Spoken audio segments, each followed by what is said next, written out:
آج کے پروگرام میں ہم ڈسکس کرنے والے ہیں کہ جواں سالی کی اموات یعنی جلدی مر جانے کے پیچھے کیا اسرار ہیں۔ ابن انشا اور چند دیگر شخصیات کے ساتھ ساتھ محترمہ بے نظیر بھٹو کی شہادت کے حوالے سے بھی بات ہوگی۔ چہرہ کیوں اتنا اترا ہوا ہے آپ کا؟ ہاں، وہ ثقلین عباس صاحب کا انتقال ہو گیا ہے۔ انا للہ و انا الیہ راجعون۔ وہ جو بینک مینیجر تھے؟ ہاں وہی، آج بینک گیا تو پتہ چلا کتنا ہیلپ فل آدمی تھا، کوئی مسئلہ ہو فوراً حل کروا دیتا تھا، بہت اچھا انسان تھا بیچارہ۔ افسوس، اچھے لوگ پتہ نہیں دنیا سے کیوں جلدی چلے جاتے ہیں۔ یہ آپ میری طرف دیکھ کر کیوں کہہ رہی ہیں؟ کہیں آپ یہ تو سوچ نہیں رہی کہ میں بالکل بھی کوئی فضول بات نہیں سوچ رہی، اور آپ بھی زیادہ گمان نہ کیا کریں۔ اور یوں بھی مجھے تو اچھے لوگوں کے جلدی مر جانے والی بات پر کوئی خاص یقین نہیں۔ اب اللہ رکھے صالحہ پھپھو اور متقی ماموں کو ہی دیکھ لیں، بس جب جس کا وقت آ جاتا ہے دنیا سے چلا جاتا ہے۔ اچھا، میں تو اس معاملے کو اس طرح دیکھتا ہوں کہ ہر شخص کو دنیا میں کتنا کام کرنا ہے یہ پہلے سے ہی طے ہے، اور اگر کوئی شخص جلدی جلدی اپنے حصے کا کام تمام کر لیتا ہے تو بس پھر فوراً مر جاتا ہے۔ واہ، جیسے لوگ موت کا ریموٹ کنٹرول اپنے ہاتھ میں لیے پھرتے ہوں، یہاں بٹن دبایا وہاں مر گئے۔ ارے بھائی، یہ فلسفے کی باتیں ہیں، آپ کی سمجھ میں نہیں آئیں گی۔ مگر اتنا سمجھ میں آ گیا ہے کہ سستی سے کام کرنے والے زیادہ جی سکتے ہیں۔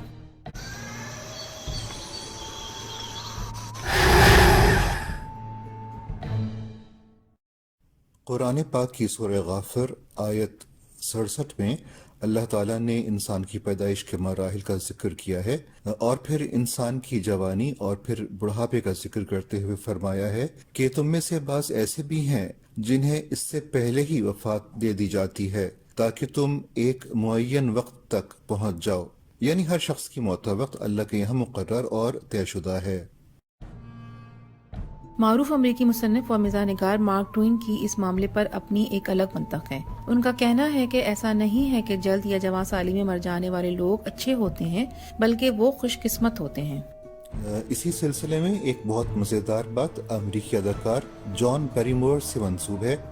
ارے یہ تو ڈریو بیریمور کی تصویر لگا دی آپ نے، ان کے دادا جان بیریمور کی لگائی ہے۔ ہاں یہ تو جان بیریمور کہتے ہیں کہ اچھے لوگ اس لیے جلدی موت سے ہمکنار ہو جاتے ہیں کیونکہ وہ یہ سوچتے ہیں کہ اگر اچھا بن کر ہی جینا ہے تو پھر جینے کا فائدہ۔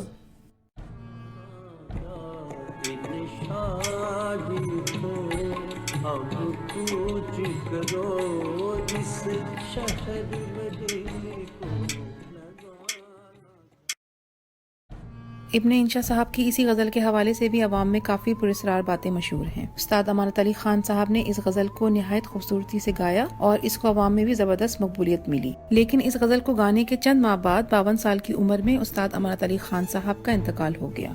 ابن انشا مرحوم توہم پرست تھے یا نہیں اس بات کا تو پتہ نہیں، لیکن استاد امانت علی خان صاحب کی وفات نے ان کے دل میں وسوسوں کے بیج ضرور بو دیے تھے۔ شاید اسی لیے انہوں نے بستر مرگ سے اپنی وفات سے محض ایک روز قبل ایک خط میں یہ تحریر کیا کہ یہ غزل نہ جانے کتنے اور لوگوں کی جان لے گی۔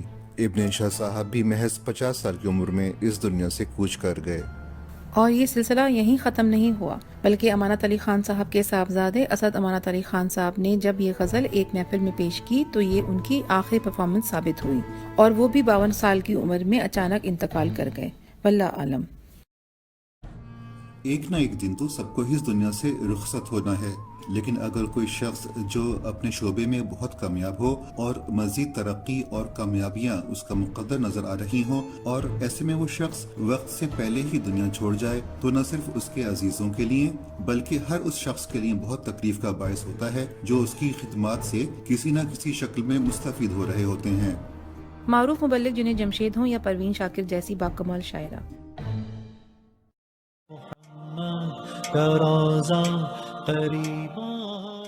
کیسے کہہ دوں کہ مجھے چھوڑ دیا ہے اس نے، بات تو سچ ہے مگر بات ہے رسوائی۔ مقبول گلوکارہ نازیہ حسن ہوں یا پروین رحمان جیسی نیڈر سماجی کارکن جنہیں اورنگی ٹاؤن کی پانی اور زمین چور مافیا نے ابدی نیند سلا دیا۔